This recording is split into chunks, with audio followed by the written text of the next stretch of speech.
ಇದು ಅಂತಿಂತ ಶಾಲೆಯಲ್ಲ. ಈ ಹೈಸ್ಕೂಲಿನ ವಿದ್ಯಾರ್ಥಿಗಳಿಗೂ ಟೀಚರ್ಗಳಿಗೂ ಅದೇನು ಅವಿನಾಭಾವ ಸಂಬಂಧ ಅಂತೀರಾ? 4 ಗೋಡೆ ಆಚೆಗೂ ಮೀರಿದ ಗುರು ಶಿಷ್ಯರ ಸಂಬಂಧವದು. ಕರಾವಳಿಯ ಈ ಶಾಲೆ ಹಲವು ಬಾರಿ ರಾಜ್ಯದಲ್ಲಿ ಮಾದರಿ ಎನಿಸಿಕೊಂಡಿತ್ತು. ಈ ಬಾರಿ ಮತ್ತೆ ಬಡ ವಿದ್ಯಾರ್ಥಿಗಳ ಕಷ್ಟ ಕಾರ್ಪಣ್ಯಕ್ಕೆ ನೆರವಾಗುವ ಮೂಲಕ ಮಕ್ಕಳ ಪಾಲಿಗೆ ಹೈಸ್ಕೂಲ್ ನಂದ ಗೋಕುಲ ಎನಿಸಿಕೊಂಡಿದೆ. ಹೌದು, ರಾಜ್ಯದ ಕನ್ನಡ ಮಾಧ್ಯಮ ಶಾಲೆಗಳಲ್ಲಿ ಬಿಸಿಯೂಟದ ಪರಿಕಲ್ಪನೆಯನ್ನ ಮೊದಲು ಮೂಡಿಸಿದ್ದೇ ಈ ಶಾಲೆ. ಅಂದಹಾಗೆ ಇದು ಉಡುಪಿಯ ನಿಟ್ಟೂರು ಪ್ರೌಢಶಾಲೆ. ಕರಾವಳಿಯ ಮಂದಿ ಈ ಶಾಲೆಯನ್ನ ಡಿಫರೆಂಟ್ ಸ್ಕೂಲು ಅಂತ ಕರೆದ್ರೆ, ಬಡ ವಿದ್ಯಾರ್ಥಿಗಳ ಪಾಲಿಗೆ ಇದು ನಂದಗೋಕುಲವೇ ಸರೆ. ಅಂದಹಾಗೆ ಗುರು ಶಿಷ್ಯರ ಸಂಬಂಧ ಅನ್ನೋದು ಇತ್ತೀಚಿನ ದಿನಗಳಲ್ಲಿ 4 ಗೋಡೆಯ ಒಳಗಡೆ ಸೀಮಿತವಾಗಿದೆ. ಆದ್ರೆ ನಿಟ್ಟೂರು ಶಾಲೆ ಇದನ್ನ ಮೀರಿದ ಬಾಂಧವ್ಯ ತೋರಿಸಿದ್ರಿಂದಲೇ ಇಲ್ಲಿ ಪ್ರತಿ ವರ್ಷವೂ ದಾಖಲಾತಿಯ ಪ್ರಮಾಣ ಹೆಚ್ಚುತ್ತಲೇ ಇದೆ. ಸದ್ಯ 172 ವಿದ್ಯಾರ್ಥಿಗಳನ್ನ ಹೊಂದಿರುವ ನಿಟ್ಟೂರು ಹೈಸ್ಕೂಲ್ ವಿದ್ಯಾರ್ಥಿಗಳ ಕಷ್ಟ ಕಾರ್ಪಣ್ಯಗಳಿಗೆ ಸ್ಪಂದಿಸುತ್ತೆ ಅಂದ್ರೆ ನೀವು ನಂಬಲೇಬೇಕು.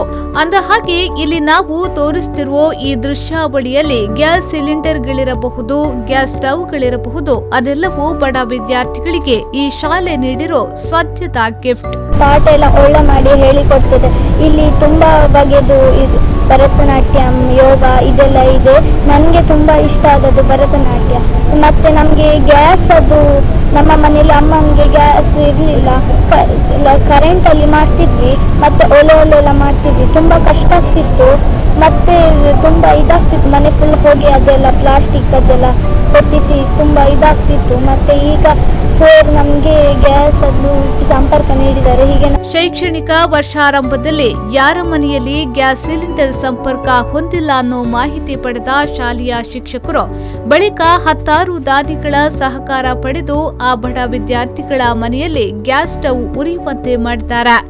ಹೈಸ್ಕೂಲ್ನಲ್ಲಿರುವ 28 ವಿದ್ಯಾರ್ಥಿಗಳ ಮನೆಗೆ ಗ್ಯಾಸ್ ಸ್ಟವ್ ಹಾಗೂ ಗ್ಯಾಸ್ ಸಿಲಿಂಡರ್ ವಿತರಿಸುವ ಮೂಲಕ ವಿದ್ಯಾರ್ಥಿಗಳ ಕಷ್ಟವನ್ನು ಮಾತ್ರವಲ್ಲ, ಅವರ ಪೋಷಕರ ಸಂಕಷ್ಟಕ್ಕೂ ಧ್ವನಿಯಾಗಿದ್ದಾರೆ.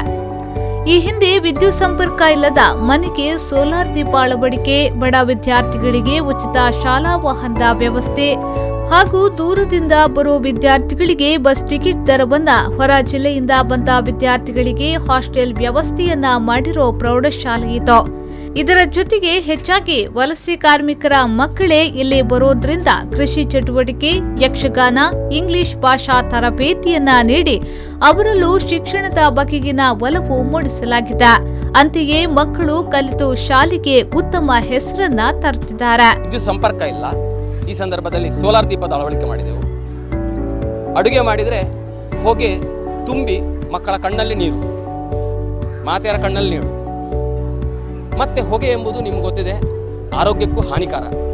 ನಮ್ಮ ಹೃದಯದ ಸಾಕಷ್ಟು ಕಾಯಿಲೆಗೆ ಮುಖ್ಯ ಕಾರಣ ನಾವು ಸೇವಿಸುವಂತ ಹೊಗೆ, ಪರಿಸರ ಮಾಲಿನ್ಯ. ಈ ಹಿನ್ನೆಲೆ ಇದಕ್ಕೆ ಪರಿಹಾರ ಏನು ಅಂತ ಯೋಚಿಸಿದಾಗ ಪಕ್ಕನೆ ಹೊಳೆದದ್ದು ಗ್ಯಾಸ್ ಸಂಪರ್ಕ ಒದಗಿಸಿದರೆ ಹೇಗೆ. ಅದೇ ಸಂದರ್ಭದಲ್ಲಿ ನಮ್ಮ ಪ್ರಧಾನಿಗಳು ಅನಿಲ ಮುಕ್ತ ದೇಶ, ಹೊಗೆ ರಹಿತ ದೇಶ, LPG ಸಂಪರ್ಕವನ್ನು ಕೊಡಬೇಕು ಅಂತ ಘೋಷಿಸಿದರು.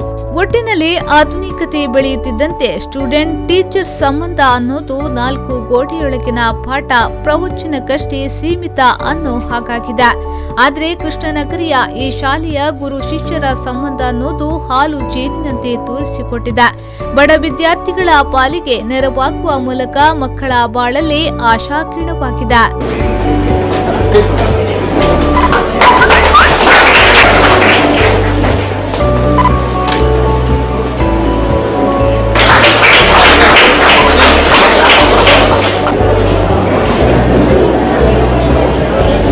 Pallavi Santosh, P4 News 24/7 Udupi.